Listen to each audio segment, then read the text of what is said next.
السلام عليكم ورحمة الله وبركاته. أهلا بكم في فيديو جديد على قناتنا حلو وحادق مع خديجة.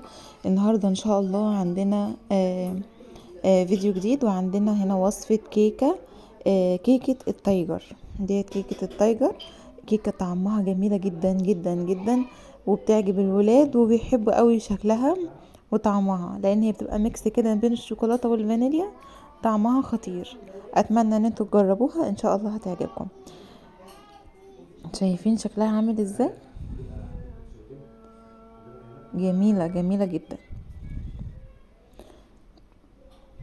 وطرية وخفيفة وحلوة قوي. تنفع في الفطار، تنفع في العشاء، تنفع في اي وقت.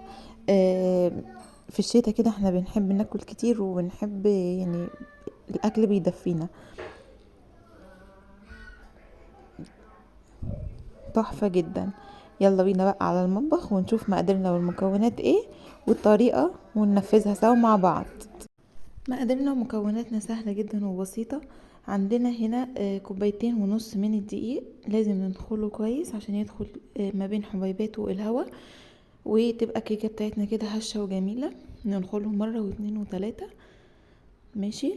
وكمان هنحط عليهم ادي ده كده النص، كده كوبايتين ونص من الدقيق. هنحط عليهم رشة ملح، دي رشة الملح، معلقة صغيرة بيكنج باودر او باكو بيكنج باودر اللي موجود عندك.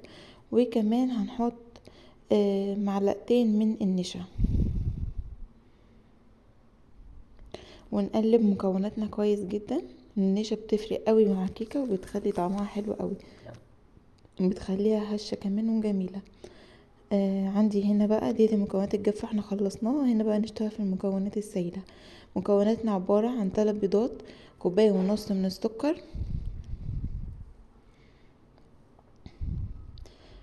وكيس فانيليا او باكو فانيليا، ومعلقه صغيره، معلقه كبيره خل.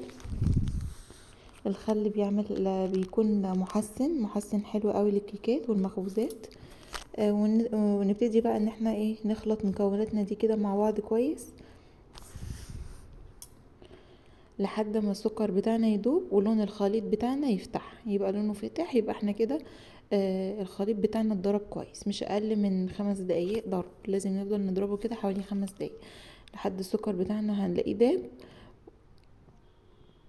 ويدخل الهواء بقى جوه البيض والسكر بتاعنا. يبتدي ان المكونات السائله بتاعتنا يبقى جواها فقاعات هواء. دي بيساعد على ان العجينه بتاعتنا برضه تبقى هشه وطريه. مهم. شايفين اللون بقى فاتح ازاي، والسكر بتاعي كله داب. وادي هنا عندي كوبايه من اللبن، تكون دافيه دافيه مش سخنه، علشان ما تسويش البيض. انا عايزاها تبقى دافيه مش ساقعه. ونبتدي ان احنا نضرب كويس، يعني دقيقة كده ولا حاجة، نخلطهم مع بعض.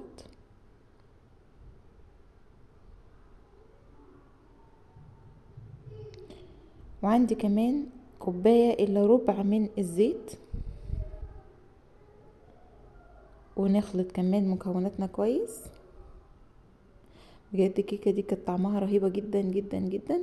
اتمنى ان انتوا تجربوها، ان شاء الله هتعجبكم.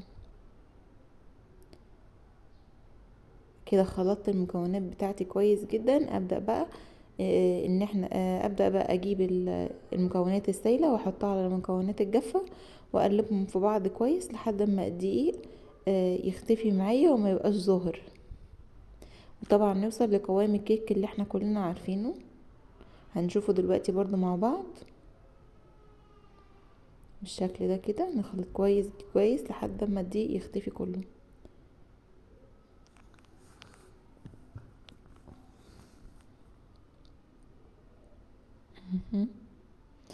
نقلب كويس كده. خلاص العجينه بتاعتي بقت جاهزه. شايفين القوام تحفه جدا. هنقسم بقى الخليط بتاعنا نصين، نحاول ان احنا نخليهم نصين قد بعض على قد ما نقدر، يعني علشان يبقى عندنا نص فانيليا ونص. هنحط عليه معلقتين كبار من الكاكاو، وكمان معلقتين من اللبن. علشان طبعا الكاكاو هيتقل معانا قوام الخليط الشوكولاتة، فلازم ان احنا نرجع نخفه تاني باللبن لحد ما يوصل لقوام المناسب، القوام اللي هو بتاع الكيك. اهو كده حطيت الكاكاو، نخلته برضو علشان يدخلوا في قاعات هوا، وعشان بيبقى الكاكاو فيه تكتلات، انا مش عايزه التكتلات دي. نبدأ بقى ان احنا نقلب كويس ونتوه الكاكاو كويس جوه الخليط اهو بالشكل ده. هنا بقى المقطع بتاع وانا بحطه في الصينيه للاسف مش عارفه راح فين.